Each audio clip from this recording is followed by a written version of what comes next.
जो लोग औरतों पर तेज़ाब फेंकते हैं वो सिर्फ़ इनका चेहरा नहीं जलाते बल्कि इनकी पूरी ज़िंदगी बदल कर रख देते हैं। लेकिन पेशावर के एक रिक्शा ड्राइवर ने ऐसी ही एक सूरत हाल में खामोश रहने की बजाय दो ख़वातीन का साथ देने का फ़ैसला किया और इस फ़ैसले की कीमत इसे अपनी दोनों आँखों की बीनाई खोकर चुकानी पड़ी। पेशावर के इलाके सदर में ज़फ़र अपने रिक्शे में दो ख़वातीन को लेके जा रहा था। रास्ते में चंद अफराद ने इन ख़वातीन को हरासा करना शुरू कर दिया। ज़फ़र चाहता तो खामोशी से वहाँ से निकल जाता। वो ये सोच सकता था कि ये इसका मसला नहीं है, या ये कि अगर वो इन लोगों को रोकने की कोशिश करेगा तो ख़ुद मुश्किल में फंस सकता है। लेकिन इसने ऐसा नहीं किया।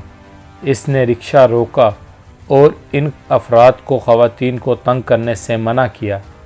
इसकी यही हिम्मत इस पे भारी पड़ गई। हमला आवरों ने गुस्से में आकर ज़फ़र के चेहरे पे तेज़ाब फेंक दिया और मौका से फ़रार हो गए।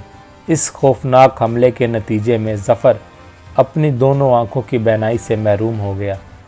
ज़रा सोचें, एक शख्स जो चंद लम्हे पहले अपनी रोज़ी कमाने के लिए रिक्शा चला रहा था, वो चंद लम्हों बाद अपनी आँखों की रोशनी से महरूम हो चुका था। लेकिन इस कहानी की सबसे काबिल ज़िक्र बात यह है कि ज़फ़र ने अपनी बीनाई खोने के बावजूद अपने फ़ैसले पर अफसोस नहीं किया। ज़फ़र ख़ुद भी कम उम्र बेटियों का बाप था। शायद इसीलिए वो किसी और की बेटियों को हरासा होते हुए देखकर खामोश न रह सका। इसने ये नहीं सोचा कि अगर मैंने इन ख़वातीन की मदद की तो मेरे साथ क्या होगा। इसने सिर्फ़ ये देखा कि सामने कुछ गलत हो रहा है और इसे रोकना चाहिए। जब ज़फ़र की कहानी सोशल मीडिया पर सामने आई तो हज़ारों पाकिस्तानियों ने इसकी बहादुरी को सलाम किया और इसके इलाज के लिए माली मदद भी जमा की गई। ज़फ़र ने अपनी आंखें ज़रूर खो दी, लेकिन इसने अपने फ़ैसले पर शर्मिंदगी या अफसोस का इज़हार नहीं किया।